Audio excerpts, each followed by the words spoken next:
जय श्री कृष्णा दोस्तों।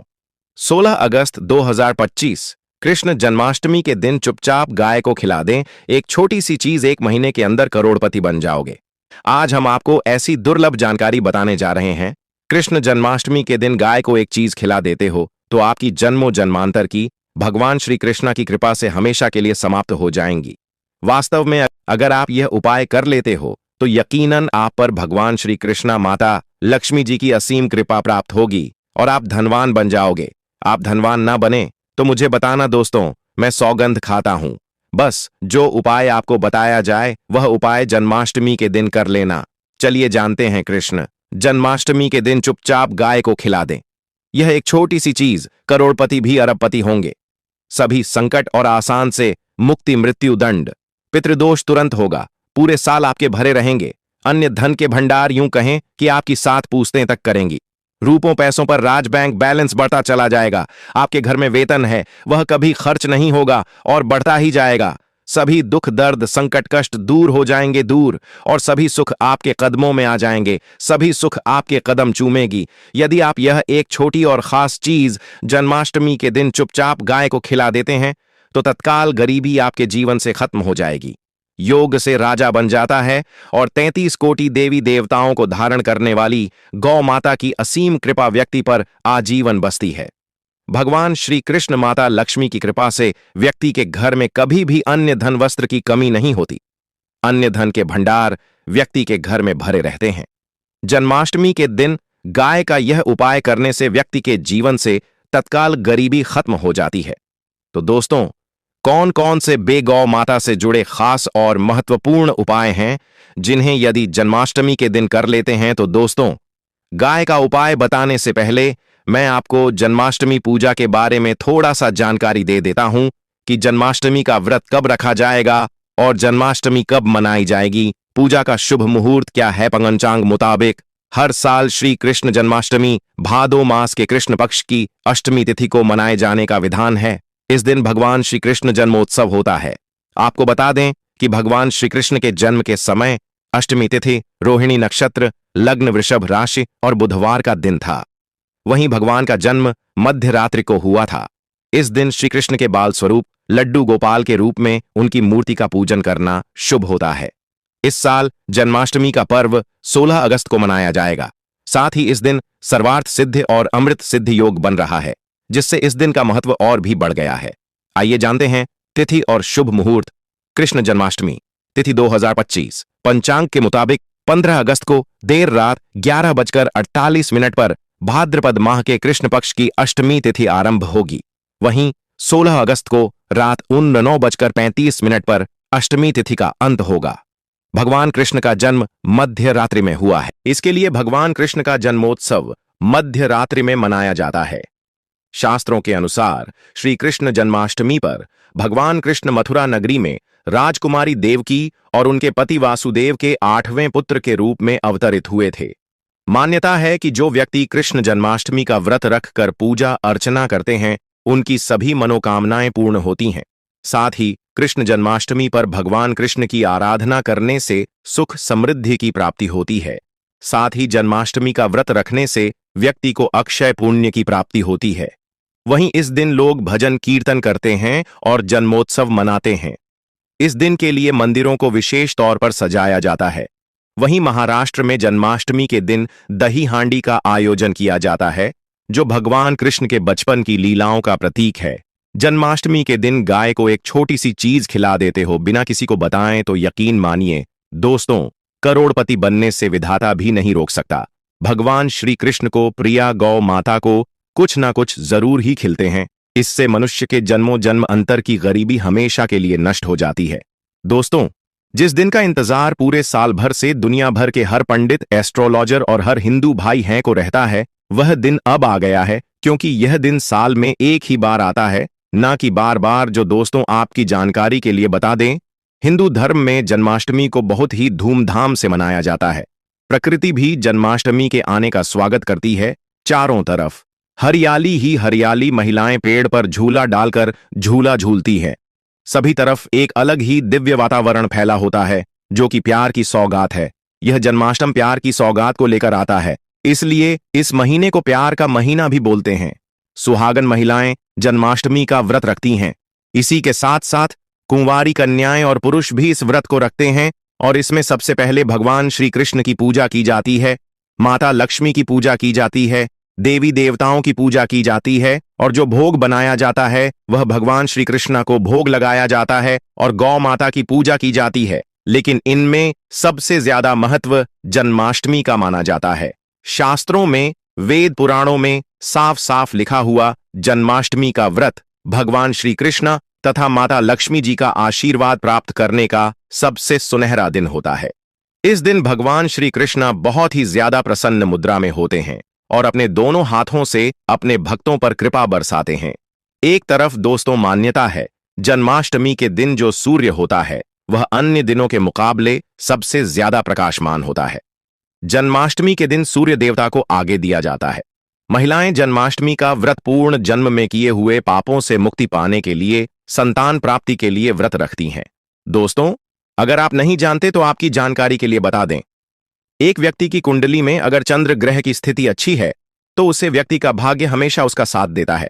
वह व्यक्ति जिस कार्य को भी शुरू करता है उसे कार्य में उसको सफलता प्राप्त होती है। इसीलिए जन्माष्टमी को हमारे हिंदू धर्म में बहुत ही ज्यादा विशेष और खास महत्व दिया गया है। आप लोगों की जानकारी के लिए बता दें, जन्माष्टमी के दिन 52 तरीके के शुभ योग बन रहे हैं। कई सालों के बाद सूर्य का प्रकाश इतना प्रकाशमान होगा जितना कभी नहीं हुआ। 31 साल में ऐसा दुर्लभ संयोग बनने जा रहा है।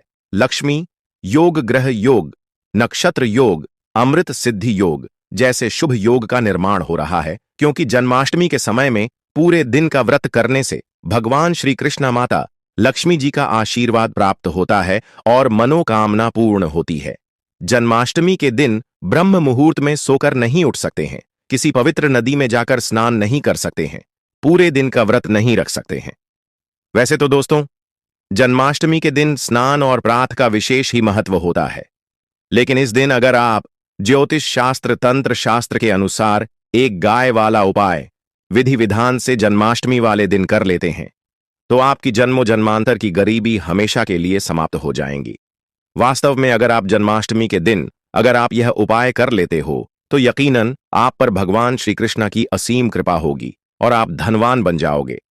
इस दिन सभी भगवान श्री कृष्ण की पूजा करने के साथ साथ गौ माता की पूजा अवश्य ही करते हैं और गौ माता को कुछ ना कुछ जरूर ही खिलते हैं, क्योंकि भगवान श्री कृष्ण को गाय अत्यधिक प्रिय है। अब आप सोच रहे होंगे कि गाय को ऐसा क्या खिलाने से और ऐसा क्या उपाय करने से आपको भगवान श्री कृष्ण माता लक्ष्मी का आशीर्वाद मिल सकता है। तो दोस्तों, आपने देखा होगा जब भी आपके घर पर दिवाली की पूजा होती है या धनतेरस की पूजा होती है या फिर जन्माष्टमी की पूजा होती है तो आपके घर वाले गौ माता की पूजा जरूर करते हैं और गौ माता को जो भोग होता है उसमें से कुछ ना कुछ खिलाते हैं, ज्यादा नहीं तो 2 पूरी अवश्य ही खिलाते हैं। तो दोस्तों, आपको इस बार वाले दिन ही करना है और सूर्य देव को आगे देना है और उनकी विधि विधान से पूजा करना है। इस बार जन्माष्टमी है वह बहुत ही शुभ युगों के निर्माण द्वारा बन रहा है। तो इस वीडियो में आपको गौ माता से जुड़े उपाय के बारे में बताने वाले हैं, जिन्हें करने से आपके जीवन के जो भी दुख, दर्द, संकट है या कामयाबी होने में कोई बाधाएं आ रही है, सभी से छुटकारा मिलने वाला है। यूं कहें कि आपके जीवन में अपार धन सुख, कभी भी धन से संबंधित परेशानी नहीं रहेगी। यदि आपकी जिंदगी प्रबल हो जाएगी, धन प्राप्ति के योग्य बन जाएंगे और जीवन में सदैव अन्य धन के भंडार आपके घर में भर रहेंगे, अन्य धन वस्त्र कभी कमी नहीं होगी। आपको बता दें, इस दिन भगवान श्री कृष्ण और गाय की पूजा के साथ साथ हनुमान जी, मंगल देवता और भगवान शनिदेव की भी पूजा जरूर करनी चाहिए। आपको बता दें कि इस दिन यदि आप हनुमान जी और मंगल देवता भगवान शनिदेव की पूजा करते हैं तो मंगल का ग्रह जनित दोष भी दूर हो जाता है। व्यक्ति के जीवन में धन, सुख, संपत्ति की प्राप्ति हो जाती है, समस्त मनोकामना व्यक्ति की पूर्ण हो जाती है। दोस्तों, आपको हम बता दें कि ऐसी ज्ञानवर्धक जानकारी आपको हम पैसों में भी बांट सकते थे, पर हमारे चैनल का मकसद है जनहित में जन कल्याण एवं जन सेवा करना। इसीलिए आपके लिए जो जानकारी बताते हैं वह फ्री में बताते हैं। इसलिए आप इस वीडियो को भी जरूर लाइक करें। और दोस्तों, मैं आपसे एक अनुरोध और करना चाहूंगा कि आप अपनी राशि कमेंट बॉक्स में जरूर डाल दें, जिससे कि आपकी राशि के अनुसार हम आपको कुछ ऐसे उपाय बता सके जिससे आपको लाभ की प्राप्ति हो। क्योंकि हम राशि से जुड़े उपाय भी आपको बताते हैं, तो आप कमेंट बॉक्स में अपनी राशि हमें जरूर बताएं या अपना नाम बताएं, जिससे आपके लिए कुछ हम ऐसे उपाय बता सके। साथ में जय गौ माता अवश्य लिखें दोस्तों। साथ ही से एक उपाय तो जरूर करना है। गाय का उपाय बताने से पहले एक उपाय आपको बता दें। इस उपाय को लाइक जरूर करें। क्या करें कि शाम के समय पीपल के पेड़ के नीचे आपको सरसों का चौमुखी दीपक, आटे का दीपक बनाना है। चौमुखी दीपक में आगे की बाती लगाकर सरसों के तेल का दीपक जला देना है। आटे का दीपक बनाएं, जो मुख्य तेल डालें उसमें बाती ही डालें। लाल वाली कलावे की दीपक जला दें। चार चार बाती लगाकर चारों दीपक मतलब 4 भाग उसके बन जाएं। हर एक भाग को जलाएं और बीच में 2 सबूत फूल वाले लौंग भी डाल दें। फिर देखिए कैसे चमत्कार आपके जीवन में होता है। शाम के समय जलाकर उसे छोड़ें, मनोकामना मांगकर छोड़ दें। दोस्तों, अभी तक अपने चैनल को सब्सक्राइब ना किया हो तो जरूर कर लें। इससे आपको और भी ज्ञानवर्धक जानकारी सीधे माध्यम से प्राप्त हो सके। दोस्तों, यह गौ माता वाला उपाय बहुत ही प्रभावशाली उपाय बताया मैंने आपको। इस उपाय को जरूर करें। बहुत ही लाभकारी उपाय बताया है, बहुत ही आपको लाभ देगा यह उपाय। और अब बात करें गौ माता से जुड़े कौन कौन से उपाय आपको इस दिन मतलब गाय से जुड़े, जिन्हें करने से व्यक्ति को 7 पीढ़ियों तक बैंक बैलेंस की कमी नहीं होती, दुख दर्द संकट कष्ट दूर हो जाते हैं और सभी सुख व्यक्ति के कदमों में आ जाते हैं। तो दोस्तों, जन्माष्टमी के दिन आपको भगवान श्री कृष्ण विधि विधान से पूजा करना है और उसी के साथ गौ माता की पूजा अवश्य करना है। और गौ माता को जो भोग जन्माष्टमी पूजा के लिए बनाया गया था, उसे भोग से 2 पूड़ी जरूर ही खिला देनी है। सूखी पूरी नहीं खिलाना है। पूड़ी के ऊपर आप मिठाई या कोई सब्जियां, हलवा जो भी बनाया है वह आपको गौ माता को जरूर ही खिलाना है। दोस्तों, हर एक और मांगलिक काम में गौ माता या उनसे जुड़ी चीज जैसे गाय का गोबर, गोमूत्र, गाय का दूध अथवा गाय के दूध से बना घी जरूर शामिल करें। इससे आपको पुण्य भाव की प्राप्ति होगी। सनातन परंपरा के अनुसार जिस घर में गाय होती है, उसे घर से जुड़े सभी वास्तु दोष स्वयं खत्म हो जाते हैं, क्योंकि पंचम या के बिना कोई भी पूजा पाठ और हवन सफल नहीं होता। दोस्तों, जन्माष्टमी के दिन एक बार हो सके तो परिवार सहित एक बार गौशाला जाने का नियम जरूर बनाएं और हो सके तो गायों को हरा चारा जरूर खिलाएं, जिससे सभी वास्तु दोस्त शांत हो जाते हैं। दोस्तों, आपका प्रिय चैनल कभी किसी को भी गलत जानकारी नहीं देगा, इसलिए किसी के बहकावे में ना आए, क्योंकि कुछ लोग ऐसे होते हैं जिन्हें वास्तुशास्त्र का ज्ञान नहीं होता है और इनसे जुड़े दोषों का निदान हो जाता है। गर्मियों में गौ माता को पानी पिलाएं और सर्दी में गौ माता को गुड़ जरूर खिलाएं। ध्यान रखें कि जन्माष्टमी वाले दिन गौ माता को गुड़ जरूर ही खिलाना है। गर्मियों में गाय को गोद ना खिलाए। अनेक देवी देवताओं को अपने शरीर पर धारण करने वाली गौ माता से जुड़े कई शुभ और अशुभ संकेत भी होते हैं। मतलब गाय का दूध दोहते समय यदि गाय ठोकर मार दें और सारा दूध बिखर जाए तो अपशगुन होता है। यदि कोई यात्रा पर निकल रहा हो, वह यात्रा जरूर ही सफल होती है। पर और गाय अपने बछड़े को दूध पिलाती सामने आ जाए तो निश्चित रूप से कि यात्रा के लिए आप निकले हैं, वह यात्रा आपकी जरूर ही सफल होगी। और वह जिसके लिए आप निकले हैं वह जरूर ही यात्रा पर जाते समय गाय की आवाज आना और रात्रि में गाय की हुंकार करना भी शुभ होता है। दोस्तों, साथ ही साथ गाय के साथ आप भूल कर भी यह काम ना करें, अन्यथा मिलता है। जी हां दोस्तों, गाय को राष्ट्रीय पशु बनाए जाने और इन्हें मौलिक अधिकार दिए जाने की बात हो रही है, तो सवाल उठता है, गाय संस्कृति का अहम हिस्सा है, तभी गाय के साथ लोग खराब व्यवहार कैसे कर लेते हैं और जैसे ही दूध देना बंद कर देती है तो लोग इन्हें उनकी किस्मत पर छोड़ देते हैं, सड़कों पर और गलियों में भटकने के लिए। ऐसे में गोवंश जीवन को कोई डंडे मारता है तो कोई उन पर पानी डाल देता है, कई बार लग जाती है तो कभी बीमार होकर बेचारी गाय दम तोड़ देती है। ऐसे में जरूरत है इन बातों को जानने की। गाय को लेकर शास्त्रों में क्या कहा गया है, आपको कैसा व्यवहार करना चाहिए? क्या दोस्तों, गाय को कभी भी मारना पीटना नहीं चाहिए।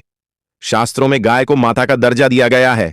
गाय को मारने वाला माता को मारने पीटने वाले के समान पाप का भाग्य समझा जाता है। नरक लोक में वर्षों तक कष्ट भोगना पड़ता है। अगले जन्म पशु योनि में मिलता है कि गौतम मुनि ने गलती से गाय को डंडा मार दिया था, जिस गाय की मृत्यु हो गई थी, और इस पाप से मुक्ति के लिए इन्हें वर्षों तक तपस्या करनी पड़ी। इसलिए स्वयं ईश्वर श्री कृष्ण जी ने बैल स्वरूप में आए वृद्ध आश्रम का वध कर दिया था, जिससे मुक्ति के लिए भगवान श्री कृष्ण को संपूर्ण तीर्थ को एक कुंड में बुलाना पड़ा और इस कुंड में स्नान से वह पाप मुक्त हो गए थे। स्वयं भगवान भी इस शराब से नहीं बच पाए, तो हम तो इंसान ही हैं दोस्तों। साथ ही साथ पानी पी रही गाय को भागते हैं, वह घोर पापी के भंग बनाकर होते हैं। ऐसे लोग घर आपसे मुक्त होकर स्वर्ग पाए जाते हैं और बड़े ही धनवान कल में जन्म लेकर सुख भोगते हैं। और साथ ही साथ आराम कर रही गाय को कष्ट देकर कभी भी उठाना नहीं चाहिए। वह जन्म में किए गए जाने अनजाने में पापों से मुक्ति हो जाती है और गोलोक में स्थान पाते हैं। गाय को डंडा मारकर उठना, पानी डालकर उठाने से मनुष्य पाप का भागी बनता है और अगले जन्म में उसे दर दर भटकना पड़ता है। और साथ ही साथ शास्त्रों में बताया गया है, जो लोग गाय की सेवा करते हैं और उनका भोजन खिलाते हैं और उनकी परवरिश अच्छी तरह से कहते हैं, तो वह लोगों के जीवन की सभी इच्छाएं पूर्ति होती हैं। गाय के बछड़े से बचा हुआ दूध ही मनुष्य को लेना चाहिए, परंतु कुछ लोग एक बार गाय को धो लेने बाद फिर से बछड़े के लिए बचा हुआ दूध भी धो लेते हैं। ऐसा करना घोर पाप कहा जाता है। ऐसे दूध को धोने वाला और ग्रहण भी बन जाते हैं। दोस्तों, साथ ही साथ शास्त्रों में कहा गया है कि गोवंश मतलब गाय और बैल के पीठ पर नहीं बैठना चाहिए। उनका पीठ पर बैठने से महापाप लगता है। ऐसे लोगों को नरक की यात्रा भोगनी पड़ती है। एकमात्र देव के अंश के उत्पन्न नदी ही गौवंश है, जिस पर स्वयं महादेव और महादेव सवारी करते हैं, क्योंकि नंदी ने स्वयं अपनी इच्छा से महादेव की सवारी बनना स्वीकार किया था। और साथ ही साथ शास्त्रों में गाय के दान को बहुत ही महत्व दिया गया है, परंतु ऐसी गाय का दान कभी नहीं करना चाहिए जो बूढ़ी और बीमार हो। कठोपनिषद में नचिकेता की कथा भी इस संदर्भ में है कि जिस नचिकेता ने पिता द्वारा बूढ़ी गाय को दान करने पर आपत्ति जताई थी, दूध देने वाली और बछड़े सहित जो लोग गाय का दान करते हैं, वह महान पुण्य को हासिल करके स्वर्ग में स्थान पाते हैं। दोस्तों, साथ ही साथ सूर्य, चंद्र, मंगल या शुक्र की युक्ति राहु से हो तो पितृदोष होता है। यह भी मानता है कि सूर्य का संबंध पिता से एवं मंगल का संबंध रक्त से होने के सूर्य, यदि शनि, राहु या केतु या दृष्टि हो तथा मंगल की युति राहु या केतु से हो तो पितृदोष होता है। इस दोस्त से जीवन संघर्ष में बन जाता है। यदि पितृदोष हो तो गाय को प्रतिदिन या जन्माष्टमी के दिन रोटी, गुड़, चारा आदि खिलाने से पितृदोष दोस्तों हर एक और मांगलिक काम में गौ माता या उनसे जुड़ी चीज जैसे गाय का गोबर, गोमूत्र, गाय का दूध अथवा गाय के दूध से बना घी जरूर शामिल करें। इससे आपको पुण्य भाव की प्राप्ति होगी। सनातन परंपरा के अनुसार जिस घर में गाय होती है उसे घर से जुड़े सभी वास्तु दोष स्वयं खत्म हो जाते हैं। गाय के ऊपर जो कुबड़ होती है वह बृहस्पति गुरु है। अतः जन्मपत्री में यदि बृहस्पति अपनी नीच राशि मकर में हो या अशुभ शिवलिंग में जा रहे हो और सामने से गौ माता आई हुई दिखाई दे तो गौ माता को अपनी दाहिनी ओर से जाने देना चाहिए। आपकी यात्रा जरूर ही सफल होगी। और साथ ही साथ यह संकेत भी जान ले, यदि आप यात्रा पर जा रहे हैं और सामने आपके गाय पड़ जाएं अथवा अपने बछड़े को दूध पिलाती हुई सामने गए दिखाई दे जाए तो समझ जाना कि वह यात्रा आपके लिए जरूर ही सफल होगी। और साथ ही साथ जिस घर में गाय होती है उसमें वास्तु दोष स्वतः ही खत्म हो जाता है। और आप भी रोटी बनाएं, प्रतिदिन ताजी रोटी ही बनाएं। गाय को अगर आपने रोटी बनाई है तो कोशिश करें कि उसे रोटी को आप तुरंत ही गाय को खिला दें। अगर आप उसे रोटी को रख देंगे और उसे रोटी को अगले दिन देंगे तो वह रोटी बंसी मानी जाएगी। गाय को कभी भी बासी रोटी ना दे, इसे घर में नकारात्मक ऊर्जा वास करती है और आपकी बिल्कुल भी नहीं बनेंगे।